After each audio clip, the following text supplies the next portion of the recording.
I think बच्चा आप लोग 10th में आ चुके हो। एंड 10th में आने के बाद आप लोगों ने कुछ डिसाइड किया होगा कि मैं कुछ इतना परसेंट लेके आऊंगा, मीन्स मैं 90 अबो लेके आऊंगा, 95 लेके आऊंगा, 80 लेके आऊंगा, 82 लेके आऊंगा, 96, 95 एंड ओवरऑल हर कोई चाहता है कि मेरे अच्छे मार्क्स आए। एंड कुछ बच्चे ऐसे होते हैं जो सोचते तो हैं कि मैं बहुत अच्छा मार्क्स लेके आऊँ, बट उसके लिए स्टडी करते ही नहीं है। सो बच्चे एक मैं आपको रोड मैप बताना चाहता हूँ। हम जब 9 से 10th में जब आते हैं तो हमें अपना स्ट्रेटजी कैसा रखना है, हम किस तरीके से अपने पढ़ाई को बहुत ही ज़्यादा स्ट्रॉन्ग कर सके एंड अपने पोटेंशियल को बढ़ा सके। सो बच्चा आज का जो वीडियो है उसके लिए प्लीज एंड तक बने रहिएगा। मैं आपको हर एक चीज बताऊंगा कि एक एवरेज बच्चा एक टॉपर कैसे बनता है, एवरेज से टॉपर तक का जो सफर है ना बच्चा, मैं आपको इस वीडियो में हर एक चीज समझा के दूंगा, जिससे आपके माइंड में क्लिक हो जाएगा कि ओवरऑल मुझे पूरे ईयर कैसे स्टडी करना है एंड मुझे एवरेज से उठकर टॉपर तक पहुंचने के लिए मुझे क्या क्या फेस करना पड़ेगा, क्या क्या सेक्रीफाइस करना पड़ेगा। सो बच्चा इस वीडियो के थ्रू आपका हर एक चीज मैं क्लियर करूंगा एंड बच्चा उसी चीज को आपको फॉलो करना है एंड जिससे बच्चा आपका जो जर्नी है ना वो ज्यादा मजेदार हो जाएगा एंड बच्चा लाइफ टाइम उसको याद रखोगे एंड उसका जो भी आपको अपॉर्चुनिटी मिलेगा बच्चा वो सब कुछ आपके हाथ में रहेगा। सो मेरा सबसे पहला क्वेश्चन है बच्चा, एक एवरेज बच्चा एक टॉपर बच्चा है ना, क्या डिफरेंस होता दोनों में? दोनों सेम स्कूल से, सेम किताब, सेम टीचर, हर एक चीज उनका सेम होता है, बट डिफरेंस क्यों बच्चा? दोनों के मार्क्स में डिफरेंस कहां से आ जाते हैं कि एक बच्चा 90 अबो जाता है, एक बच्चा 60 अबो 50 अबो रह जाता है। बच्चा फर्क क्या होता है दोनों में, क्या डिफरेंसेस है? आपने कभी सोचा ऐसा? बच्चा पता है जो टॉपर होते हैं ना, एक बुक को एटलीस्ट 5 बार पढ़ते, 4 या 5 बार। उन्होंने एक बार तो प्रैक्टिस किया, एक बार उन्होंने देखा, सेकेंड टाइम अगेन देखते, third time, fourth time, fifth time, जिससे उनका हर एक चीज क्लियर हो जाता है। बट जो एवरेज बच्चा होता है ना वो क्या करता है, 4 बुक लेता है बट एक तो भी कंप्लीट नहीं करता। बट वो एक टॉपर बच्चा जितनी बुक लेता है उसको 4-5 बार एटलीस्ट कंप्लीट तो करता ही करता है। अब बच्चे यही डिफरेंस हो जाता है टॉपर में एंड एवरेज में। सो जो मैं बताने जा रहा हूँ बच्चा रोड मैप है कि आपको 9 से 10th में आपको किस तरह से अपना स्टडी करना है। तो देखो बच्चा, मैंने जो आपको बताया एक रोड मैप, राइट? अब रोड मैप में क्या क्या चीजें करना है, कैसे करना है, हर एक चीज मैं यहाँ पे क्लियर कर रहा हूँ एंड बच्चा अगर आप इसको फॉलो करते हो, मे बी अगर आप नहीं फॉलो करते हो बट एटलीस्ट वीडियो को पूरा देखो एंड आपको एक आइडिया मिल जाएगा कि हमें स्टडी कैसे करना है, क्या क्या चीजें जो हमें मोस्टली अगर हमें एवरेज से अगर टॉपर तक जाना है तो क्या क्या हमारी चीजें माइंड में होनी चाहिए। सो बच्चा अगर सपोज आप एवरेज स्टूडेंट हो, राइट ना, तो आप क्या करना मतलब फर्स्ट डिसाइड करो बच्चा कि हमें कितने परसेंटेज चाहिए, हमें कितने मार्क्स गेन करने हैं। अगर आपने डिसाइड कर लिया तो आप पहले बच्चा डिसाइड करना मींस अपने फर्स्ट पेज पे, अपने नोटबुक के फर्स्ट पेज पे लिखो मुझे कितना परसेंटेज लाना है एंड में। ऐसा ना हो बच्चा आपका जैसे जैसे एग्जाम नजदीक है, आपने जो डिसाइड किया था आप धीरे धीरे 90 से आप 60, 50 पे आ जाओ, जैसे एग्जाम नजदीक है आप अपना होप ही छोड़ दो बच्चा मैं इतना परसेंटेज स्कोर नहीं कर सकता। सो ऐसा ना हो बच्चा, आप अपने बुक पे लिख लो कि मुझे कितना परसेंटेज चाहिए। ये जो आप जब भी आप अपनी नोटबुक ओपन करो आपको हमेशा याद दिलाएगा कि आपने कुछ सोचा था, आपको कुछ करना है, आपको इतने मार्क्स गेन करने हैं। सो आपके माइंड में हमेशा क्लिक होता रहेगा एंड बच्चा जब भी आपके माइंड में क्लिक हो, इससे आप चीजें के साथ आप मोस्ट ऑफ टाइम आप अपना जो स्पेंड करते हो फालतू में वो चीजें नहीं कर पाओगे। आपको हमेशा रिकॉल करते रहेगा, रिमाइंडर देते रहेगा आपको। समझ में आया क्या? Then second one, start study. पढ़ाई तो कर ली ना, आपने डिसाइड कर लिया, तो बस डिसाइड करने से मार्क्स आ जाएंगे क्या? नहीं ना, उसके लिए क्या करना पड़ेगा, हार्डवर्क करना पड़ेगा। अब देखो बच्चा, अब स्टडी स्टार्ट तो करना है बट कैसे करूं मैं, हाँ कहां से करूं, ये सब चीजें अगेन प्रॉब्लम देगा ना बच्चा। हमने सबको डिसाइड किया इतने मार्क्स है, बच्चा हर कोई डिसाइड कर लेता है, जैसे 9 से 10th में आता है मुझे इतना परसेंटेज चाहिए, है ना, बट पढ़ाई कैसे करना कोई आइडिया नहीं बच्चा। तो देखो बच्चा कैसे पढ़ाई करना है ना, अब पढ़ाई कैसे करना, लिमिटेड स्टडी मटेरियल। अब सब कुछ मत पढ़ो, सब कुछ का मतलब जो भी आपको कोई नोट्स देता पढ़ना स्टार्ट कर देते हो, जो भी आपको कोई टारगेट, कोई नवनीत या बहुत सारे बुक से बच्चा आपको जो दिया आप पढ़ना स्टार्ट कर दे। आप पहले डिसाइड करो आपको पूरे साल किस बुक को फॉलो करना है, जिससे मुझे पूरे मार्क्स मिले एंड मेरा कोई रिडक्शन ना हो मार्क्स में। एंड जो भी मैं लिखूं जहां पे मुझे ऐसा हो कि बच्चा मेरा आंसर एकदम प्रॉपर है, जो चीजें एग्जामिनर को रिक्वायरमेंट है वो मैं इस क्वेश्चन के थ्रू, इस आंसर के थ्रू मैं उसको प्रोवाइड करूं। सो बच्चा आप पहले डिसाइड करो कि आपके रिसोर्सेज कौन कौन से हैं जहां से आप प्रॉपर स्टडी कर सको। अब बहुत सारे बुक को फॉलो मत करो जिससे आपके वहां पे जो कंफ्यूजन जो क्रिएट होगा ना बच्चों, आपके लिए बहुत ज्यादा प्रॉब्लम होगा। आप कोई भी बुक लेते हो जो आपको मिला पढ़ना स्टार्ट कर देते हो, बट एंड में जब आपको रिवीजन टाइम आता है बच्चा वो बुक आपके पास है नहीं, फिर आप अगेन उसको आप वापस से पढ़ दो तो बच्चा आपका अगेन वहां पे टाइम जा रहा है। सो आप ऐसा मत करो। जो आपका अगेन जो टाइम जाएगा बच्चा बहुत क्रूशियल आपके लिए। आप क्या जब चीजें रिवाइज करते हो बार बार तो आपके लिए माइंड में फिट हो जाता है, आपको एग्जाम में सोचना नहीं पड़ता। आपका ब्रेन का और आपके हाथों का कॉम्बिनेशन होता है जो ऑटोमेटिक लिखते रहता है बच्चा, आपको सोचना भी ज्यादा नहीं पड़ता है। बट वही चीज अगर आप कंफ्यूजन में रहोगे बच्चा तो फिर इससे प्रॉब्लम आपके लिए होगा। आप एग्जाम में कंफ्यूज रहोगे, जो आपके पास एग्जाम में जो टाइम है बच्चा लिमिटेड है, आप ज्यादा टाइम ले नहीं सकते सोचने के लिए, क्योंकि आपको उतने टाइम में आपको अपने पूरे आंसर शीट को कंप्लीट करना है। क्लियर ना? सो यहाँ पे आपको लिमिटेड स्टडी मटेरियल आपको रखना पड़ेगा, आपको स्टडी मटेरियल लिमिटेड रखना पड़ेगा।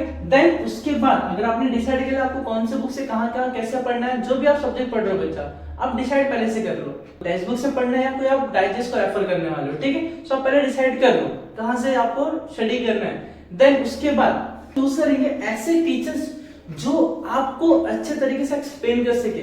देखो बच्चा अगर आपने गलत डिसीजन ले लिया और गलत टीचर के पास आप पहुंच गए, मे बी वो आपको प्रॉपर तरीके से एक्सप्लेन नहीं कर पाते हैं, तो फिर आपका पूरा साल खत्म बच्चा, आपका पूरा साल बर्बाद हो गया। बच्चा मैं नहीं चाहता आप किसी टीचर डिसरिस्पेक्ट करो, क्या वो टीचर आपको नहीं समझा पा रहा है, नहीं बता पा रहा है, तो बच्चा आपको ऐसा कुछ नहीं मिला। आप खुद से डिसीजन लो, मैं कहाँ पे ज्यादा कंफर्टेबल हूँ, जहां पे मैं चीजों अच्छे समझ सकता हूँ, जहां पे मेरा और सर का या जो भी टीचर आप जिनसे आप पढ़ रहे हो अंडरस्टैंडिंग हो रहा है।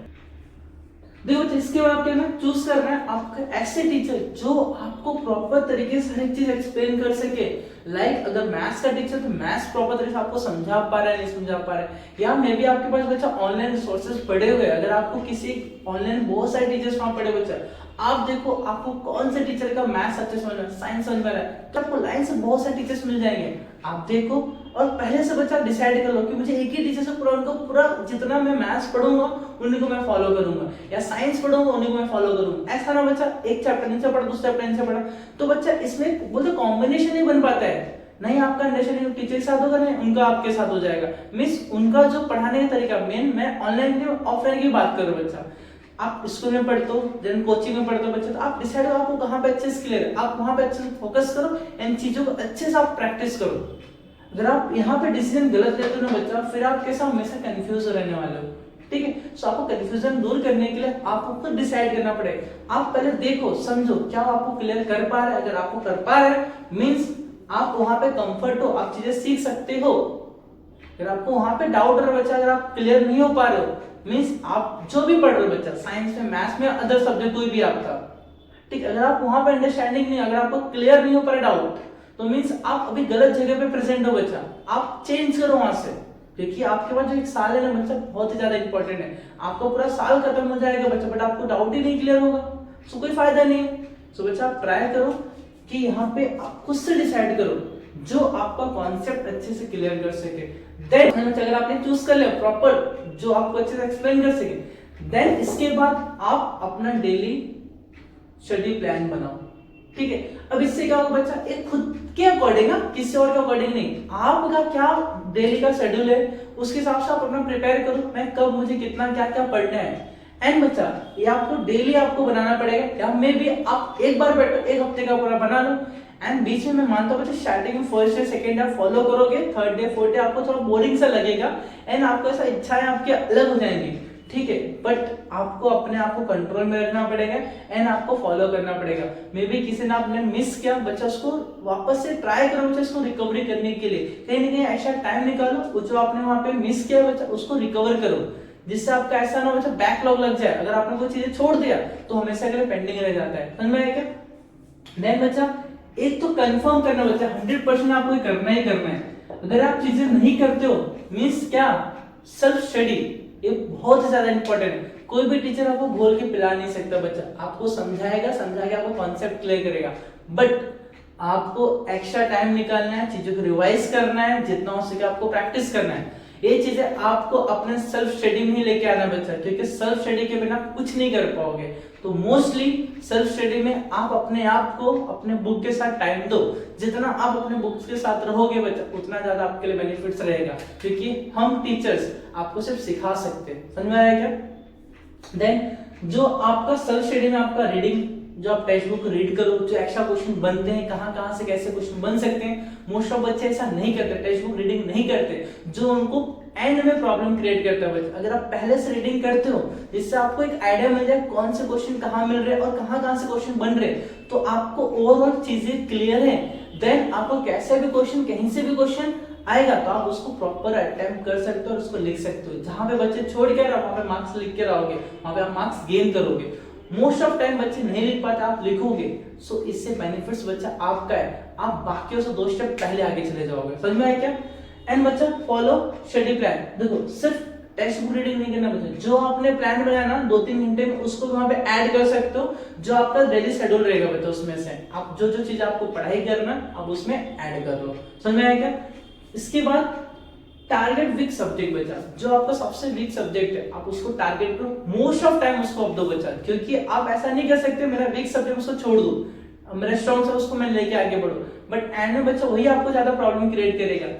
जो स्ट्रॉन्ग सब्जेक्ट आपको चलो ठीक है, आपने कैसे भी 1 घंटे 2 घंटे में कवर अप कर लोगे, बट जो वीक सब्जेक्ट है उसके लिए आपको बहुत ज्यादा प्रॉब्लम फेस करना पड़ेगा, एंड यहाँ तक आप मेंटली ज्यादा स्ट्रेस में हो जाओगे। सो ऐसा मत करो, आप स्टार्टिंग से वीक सब्जेक्ट को भी आप साथ ही लेके चलो बच्चा, फिर उसको साथ लेके चलोगे, चीजें आप वहां पे कवर अप करते जाओगे, जिससे आपको मेंटली स्ट्रेस नहीं आएगा, आप एकदम नॉर्मल बिहेव करोगे, एंड तक आप एकदम नॉर्मल रहोगे, जिससे आपका अगर मेंटली आप डिस्टर्ब नहीं होगे तो आपका जो थॉट है बच्चा बहुत ही ज्यादा क्लियर होगा। आपने जो सोचा था स्टार्टिंग से, आपको वही चीज आपको मिलेगा एंड टू एंड। बट अगर आप डिस्टर्ब हो जाओगे ना बच्चा, सो आप जो भी आप ट्राई कर लो बच्चा, एंड में रिजल्ट नहीं आने वाला है। ठीक है, सो आपको मेंटली फ्री और आपको टेंशन फ्री रहना है बच्चा, आपको मेंटली टेंशन फ्री रहना है, कोई भी स्ट्रेस नहीं चाहिए। उसके लिए आपको जो वीक सब्जेक्ट है, जहां पे आपको ऐसा लगता है चीजें मैं नहीं कर पा रहा, प्लीज उसको पहले सीखो और ट्राई करो, उस पर अपना 100% दो पहले। उसके बाद देखो नहीं तो कुछ ना कुछ गलतियां कहीं ना कहीं तो हो रहा है ना, आप उसको ठीक करो। देन उसका हमारा बच्चा रिटन प्रैक्टिस में बच्चा सबसे ज्यादा इंपॉर्टेंट है, क्योंकि यहाँ से आपको 2 चीजें मिलती है, आपकी स्पीड यहीं से मिलने वाली बच्चे, स्पीड क्या है ये आपको रिटन प्रैक्टिस से पता चलेगा, प्लस आपकी जो एक्यूरेसी बच्चा, राइट ना, जो आपकी एक्यूरेसी बच्चा यहीं से क्लियर हो जाएगी। 2 चीजें बच्चा बहुत ज्यादा इंपॉर्टेंट बोर्ड एग्जाम के पर्सपेक्टिव से। अगर आप एग्जाम में जब लिखने बैठते हो, अगर आपको चीजें तो याद है बट आपकी स्पीड नहीं है, तो आपको चीजें छोड़ के आ जाओगे एग्जाम में। देखो बच्चा, जो 2 चीजें मैंने बताई, स्पीड एंड एक्यूरेसी, ये आपके बोर्ड एग्जाम के पर्सपेक्टिव से बहुत ज्यादा इंपॉर्टेंट है। अगर आपको चीजें पता है, आपने चीजें पढ़ा है, बट आपका स्पीड बहुत स्लो है, तो आप एग्जाम में उतने टाइम में आप चीजों को कंप्लीट नहीं कर पाओगे, अपने पेपर को कंप्लीट नहीं कर पाओगे। देन आपके यहाँ मार्क्स रिड्यूस हो सकते हैं, आपके मार्क्स जा सकते हैं। बट आपने अगर रिटन प्रैक्टिस किया है, लाइक उसमें रिटन प्रैक्टिस में पीवाईक्यू क्वेश्चन करना और ऐसे क्वेश्चन जो मोस्ट इंपॉर्टेंट क्वेश्चन है आपको लगता है, या जो भी आपको ऐसा लगे डेली बेसिस पे प्रैक्टिस करो, इससे आपकी स्पीड बढ़ेगी। साथ ही साथ जो चीज आप लिख रहे हो आप एक्यूरेट लिखोगे, जहां पे ऐसा ना बच्चा हमने तो लिख तो दिया बट मार्क्स नहीं मिल रहे, हम बोलते तो है सर हमने तो पूरा टाइम दिया क्वेश्चन, बट क्या लिखा आप ही को पता है। तो जब प्रैक्टिस रिटन प्रैक्टिस करते हो तो चीजें एक्यूरेट होती हैं और स्पीड के साथ होती है, जिससे आपको पूरे मार्क्स मिलने के चांसेस है। तो सबसे ज्यादा इंपॉर्टेंट बच्चा रिटन प्रैक्टिस है, जितना आप करोगे उतने अच्छे आपके मार्क्स आएंगे। देन बच्चा आपको ये सब तो कर रहे हो, लेकिन आप पहले डिसाइड तो करो कॉम्पिटिटर कौन है आपका।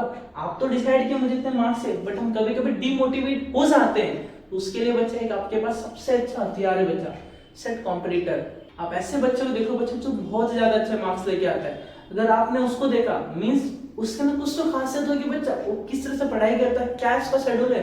आप अपना तो कर रहे हो बच्चा, इससे अगर आप कभी डिमोटिवेट हो, जिस दिन आपको पढ़ाई करने का मन नहीं होता, आप उसको देखोगे आपके अंदर एक अलग आग लगेगी कि भाई मैं क्यों नहीं कर पा रहा हूँ। उसने स्टार्ट कर लो, अभी तक वो कंटिन्यू कर रहा है, मेरे से नहीं हो पा रहा है, क्यों ऐसा क्या हो गया, मैं जो कंप्लीट नहीं कर पा रहा, जो मैंने टारगेट डिसाइड, जो मैंने प्लान डिसाइड किया था।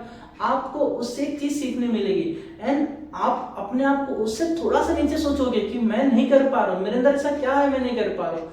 दैट्स व्हाई बच्चा आप जैसे सोचना स्टार्ट करो अपने कॉम्पिटिटर के बारे में, एक पॉजिटिव वे से बच्चा सोचना है आपको, ठीक है। देन बच्चा आप खुद डिसाइड करोगे मुझे करना है, कुछ भी करके मुझे करना है, आप वहां से पीछे हटोगे नहीं बच्चा। जो आपका जो डिमोटिवेशन था बच्चा मोटिवेशन में बदल जाएगा। एंड बच्चा बहुत ही जरूरी है, ठीक है, आप ऐसे बच्चे टारगेट करना बच्चा जो बहुत ही अच्छा, जो हर एक चीज अपना टाइम पे करता है। देन उससे आपको आइडिया मिल जाएगा अगर मैं कुछ ऐसी चीजें अगर टाइम पे नहीं कर रहा हूँ मींस इसमें मेरा क्या फॉल्ट है यहाँ पे, ठीक है ना। लास्ट वन बच्चा खुद के लिए, ये मैं हूँ, ये जो चीज आप कर रहे हो ना, ये जो प्रोसेस, ये मैं हूं और मेरे लिए कुछ हार्ड नहीं। जो आपने प्लान किया, जो आपने डिसाइड किया, जो आपको मार्क्स गेन करना है, ये आपके लिए कुछ हार्ड नहीं है। कल क्या कर सकता हूं, कल क्या कर सकता हूं, कल क्या बन सकता हूं, क्या मैं अचीव कर सकता हूं, मेरे आज पर है। अगर आज मैंने हार्डवर्क नहीं किया, आज मैंने अगर मेहनत नहीं किया अपने लिए, सो जो मेरा कल आने वाला है बहुत ही बेकार होगा। सो बेहतर से बेहतरीन तक बनने का जो सफर है ना बच्चा, आपको खुद डिसाइड करना पड़ेगा कि आप बेहतर बनना चाहते हो, बेहतर से बेहतरीन बनना चाहते हो। दो चीजें बच्चा आप माइंड में याद रखो, अगर आप बेहतर हो तो बेहतर से बेहतरीन बनने का पूरा ट्राई करो और जितना हो सके बच्चा, जितना आपके अंदर पोटेंशियल है ना पूरा लगा दो। एंड बच्चा आपको कोई रोक नहीं सकता। नहीं आप एवरेज से टॉपर, टॉपर से एवरेज जो बोलते हैं ना, ऐसा कुछ नहीं बच्चा। बोलते हैं ना लोग कि एवरेज बच्चा है, टॉपर है, कोई माने नहीं बच्चा। अगर आपने हार्डवर्क किया, आपने प्रॉपर हर एक चीज को मैनेज किया तो बच्चा आप एवरेज से टॉपर तक के सफर तय कर सकते हो। अगर वही बच्चा टॉपर बच्चा अगर नहीं करता है तो टॉपर से एवरेज भी आ जाता है। सो बच्चा आप डिसाइड कर लो कि आने वाला कल आपका क्या होना चाहिए, वो आपके आज पर डिपेंड करता है कि आप क्या चीजें कैसे कैसे कर रहे हो। एंड में आके नहीं बोल सकते बच्चा जो करना है आज से करना है, अभी से करना है। कल क्या होगा किसी ने भी नहीं देखा, बट आज क्या होगा हम वो चीजें प्रूफ कर सकते हैं। आज जो मैं करूंगा वही चीजें आज होगा, जो नहीं करूंगा वो नहीं होने वाला। सो आपको डिसाइड करना है क्या करना है अपने कल के लिए। सो बच्चा आज का हमारा जो था मैंने आपको समझा दिया हमें किस तरीके से अपने 10th के प्रिपरेशन को स्टार्ट करना है एंड बच्चा वहां पे हमें कैसे मार्क्स स्कोर करने हैं। एंड ओवरऑल बच्चा आप हमारे चैनल पे बने रहिए, हम मिलते हैं अपने नेक्स्ट वीडियो में। तो तब तक के लिए बच्चा बाय बाय।